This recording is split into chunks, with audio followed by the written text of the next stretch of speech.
Dear viewers, আসসালামু আলাইকুম। যে যেখান থেকে আমার এই পর্বটি দেখছেন, আশা করি সকলেই ভালো আছেন। অনেকেই যে জামিন শব্দটির সাথে পরিচিত। জামিন কি বা কাকে বলে সে সম্পর্কে অনেকেই ধারণা নেই। কিন্তু জামিন শব্দটির সাথে আমরা সবাই পরিচিত। আসুন আমরা জানি জামিন কি বা ফৌজদারি কার্যবিধিতে কি জামিনের কোনো ডেফিনিশন দেওয়া হয়েছে? ফৌজদারি কার্যবিধি 1898 সালের যে জামিনের কোনো সংজ্ঞা বা ডেফিনেশন দেওয়া হয়নি। তাহলে জামিন কি বা কাকে বলে? জামিন বলতে কি বোঝায়?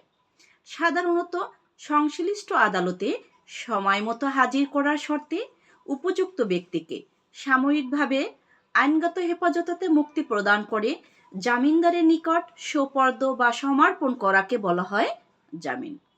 এখন এটা কি আমরা কোথা থেকে পেয়েছি?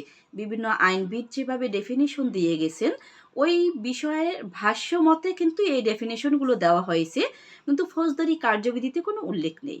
নিউ অক্সফোর্ড ডিকশনারিতে যে জামিনের বিষয়টি বলা হয়েছে, জামিন অর্থ হলো কি সাময়িক হস্তান্তর বা হাজত হতে মুক্ত প্রদান করা। আশা করি সকলেই বুঝতে পেরেছেন যে জামিন বিষয়টা কি। একটি নির্দিষ্ট সময়ে আদালতে উপস্থিত করার শর্তে অভিযুক্ত ব্যক্তিকে কি করা হয়?